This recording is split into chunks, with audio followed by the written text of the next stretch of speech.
G7 के मंच से प्रधानमंत्री नरेंद्र मोदी ने वैश्विक समुदाय को भरोसा, सहयोग और साझेदारी का मजबूत संदेश दिया। उन्होंने कहा कि आज दुनिया की सबसे बड़ी चुनौती संसाधनों की कमी नहीं, बल्कि देशों के बीच घटता हुआ विश्वास है।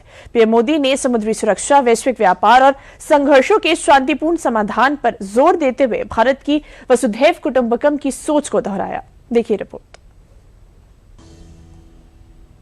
फ्रांस के एवियन की जिस बैठक की तस्वीर अभी आपको स्क्रीन पर दिख रही है, बीते दिन इस बैठक के आगाज के पहले ही इसके लबो-लुआब को लेकर हर भारतीय समेत पूरी दुनिया की निगाहें टिकी थी, क्योंकि सबकी नजर इस बात पर थी कि G7 के मंच पर जब वैश्विक नेताओं का जुटान होगा तो वैश्विक चिंताओं के अलावा स्ट्रेट ऑफ होर्मुज में भारतीयों की मौत पर पीएम मोदी का दुनिया के सामने कैसा अंदाज़े बयां होगा। और पीएम मोदी ने इस मंच पर भारत के मुद्दों को पूरी मजबूती के साथ रखा।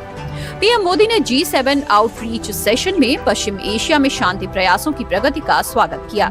साथ ही लंबे चले संघर्ष से भारत समेत दुनिया के कई देशों में हुए जान माल के भारी नुकसान का भी जिक्र किया। पीएम मोदी ने कहा कि होर्मुज में समुद्री व्यापार बाधित होने से वैश्विक अर्थव्यवस्था को नुकसान पहुंचा है। कई भारतीय नागरिकों ने संघर्ष में अपनी जान गंवाई है। समुद्री मार्गों की सुरक्षा सुनिश्चित करना सभी देशों की जिम्मेदारी है। उन्होंने जोर देकर कहा कि दुनिया के विभिन्न हिस्सों में चल रहे तनाव और संघर्षों का अस्थायी समाधान केवल संवाद, कूटनीति और सहयोग से ही संभव है। पीएम मोदी ने वैश्विक स्तर पर बढ़ते विश्वास की कमी को सबसे बड़ी समस्या करार दिया। आज दुनिया संसाधनों की कमी से नहीं बल्कि भरोसे की कमी से जूझ रही है। अनिश्चित वैश्विक माहौल में व्यापार और तकनीक का दुरुपयोग बढ़ रहा है, जिससे अंतर्राष्ट्रीय स्तर पर विश्वास घट रहा है। पीएम मोदी ने इस बैठक में भारत की प्राचीन वसुधैव कुटुंबकम की परंपरा का भी जिक्र किया और भारत के मानवता पहले के सिद्धांत को भी दुनिया के सबसे बड़े मंच पर रखा। G7 की बैठक के पहले दिन पीएम मोदी की छाप साफ तौर पर दिखाई पड़ी। तो वहीं बुधवार को वैश्विक नेताओं के साथ पीएम मोदी की द्विपक्षीय मुलाकातें हुई। इनमें इटली की प्रधानमंत्री जॉर्जिया मेलोनी, ब्रिटेन के प्रधानमंत्री कीर स्टारमर, ब्राजील के राष्ट्रपति लूला डा सिल्वा, जर्मनी के चांसलर फ्रेडरिक मर्ज और अंतर्राष्ट्रीय मुद्रा कोष की कार्यकारी निदेशक क्रिस्टोलिना जियोर्गिवा शामिल रहीं। वहीं समिट के दूसरे दिन पीएम ने संतुलित, समावेशी और सतत आर्थिक विकास विषय पर आयोजित कार्य सत्र को संबोधित किया, जिसका पूरा ब्यौरा पीएम मोदी ने अपने एक्स अकाउंट पोस्ट के जरिए दिया है।